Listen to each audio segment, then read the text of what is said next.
I think you told me one time that Dead Kennedys for you is world music. Well, in that sense, yes. In which sense? In a sense that it belongs to this world. Yeah, it's world music. Okay. Super Taranta, your Yeah. Are influenced by Italy. By Tarantella. You have one song, Haramin Tuscany. Yeah. That are more or less Tarantella. Why Italian inspires you in this album? Well, it's not only inspired by Italian. It's as artists we internalize a lot of cultures because we know our own culture, but our idea of culture is that you have to be able to understand another culture. Otherwise, you're just a nationalistic asshole, you know. And I think that in Gogol Bordello you'll find a lot of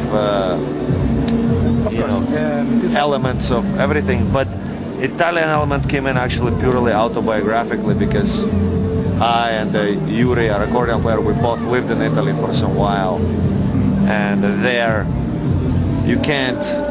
It's a kind of unfortunately something that Italian kids themselves, they don't really know much about it. You know, it's kind of a more of a old traditional thing, but it's brilliant.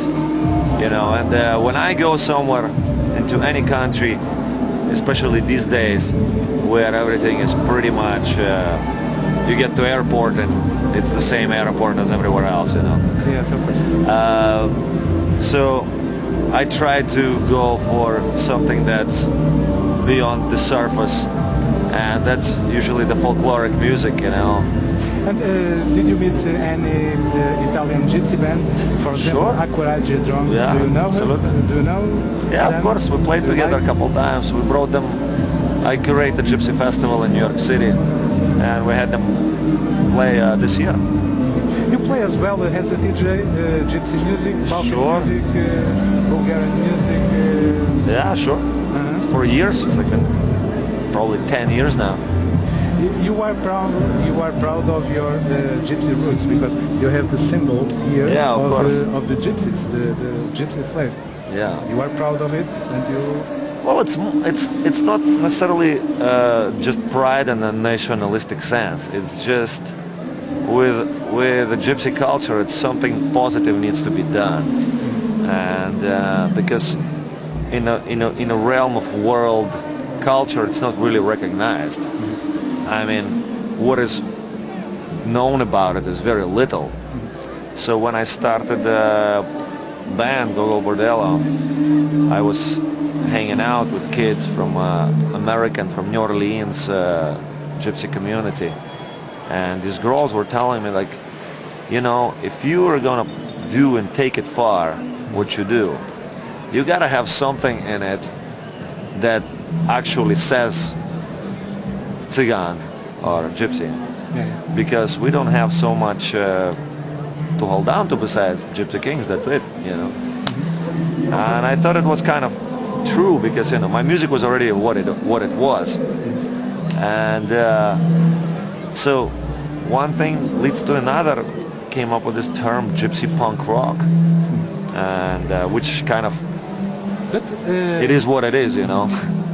But nowadays, gypsy music is very well known, especially the brass bands from Romania, from, you know. But they're known in a very narrow circle. Not so much the Russia, the Ukrainian gypsy music. For example, Loiko. Yeah. For example, Kolpakov Trio. Yeah. Well, those are my really good friends. Play, Yeah. guitar very fast. Do you think that Gogol Bordello can, can contribute to bring these gypsy artists out? It has. Kolpakov Trio is one of the big influence in you. Oh yeah, totally. Actually, we just played. I am part of Kolpakov Trio. You? Yeah.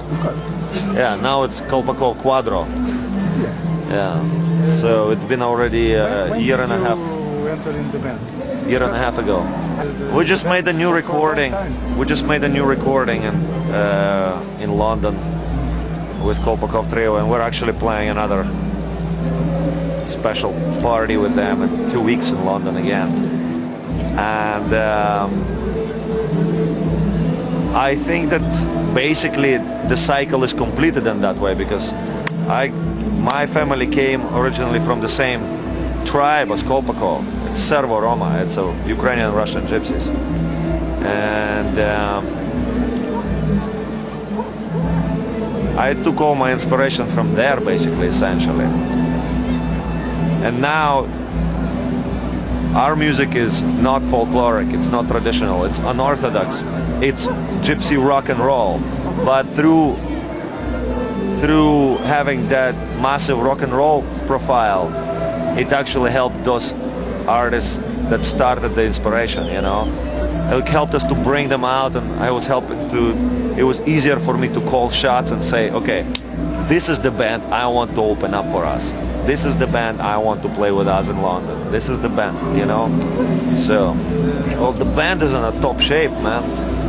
It's been, you know, this is not the kind of a band that gets together in a studio and try to write a song. This is you're hearing the life of our band, because we're always together on the road making music. So when the song starts getting developed, it's rotating in between of everybody all the time, accumulating all their energy. So that's why it's so, you know, well, every album we did something a bit different, you know. What Victor Van Vogt bring to the band? Actually, we were planning to work with Victor Van Vogt for 5 or 6 years since we met him, and we always wanted to do it. It's I grew up on listening to Nick Cave and the Bad Seeds a lot, and he's been working with them for 13 years, you know, and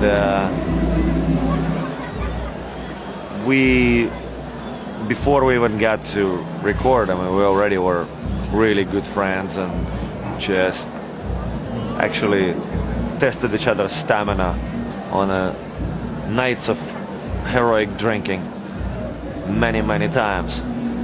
And I think this album is just like us. Victor, he's seen our whole progression, you know, from first album to this. So it's like he knew what kind of record we want to make as much as we did. It's like, okay, we did this, we did that, we did this, and now it's time to do all that. You know, make a panoramic album of Gogol Bordello that's gonna have, you know, everything from the ballads that it had on the first album to gypsy classic punk rock, to go farther into like speed metal, gypsy speed metal dub, and Forces of Victory and Ultimate. And you know, it's important to have somebody on your page this much. Last question. One of the songs you sing ironically about the girls, the Ukrainian girls who went in Dubai. You know, it still happens nowadays. Yeah, it's not so ironic. It's just at one point, you know, I always heard about it. But then recently, every time I be back to Ukraine, I actually see that it's like, wait a second, like 6, 7, 8 years ago, it's still common to be, streets would be full of hot girls. Now I go, it's like, where did they all go? And as being from there, you can't not feel it, because it's like, it's your country that's getting totally fucked, you know. And I looked into it a little bit more and found some more terrible news, and I kind of wanted to actually make that song. See, you read it as ironic, but it's not. It's almost like It's life. it's almost like I wanted to write that song to be frightening. I wanted to be scary in a way that it's like it's saying from a point of view.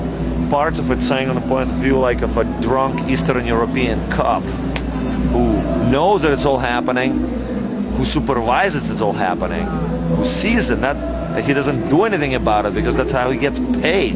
He gets caught out of it. Because the whole thing is fucking corrupted. I mean, You know, that's how most of the regimes there survive, on total corruption for now. So the only way to really, the news and statistics, they will not prevent anything. The only way is to really actually go direct to the youth and tell them into their language, you know, educate them to that, educate them about it through rock and roll, through something they listen to, you know, and I know they listen to us. Thank you very much.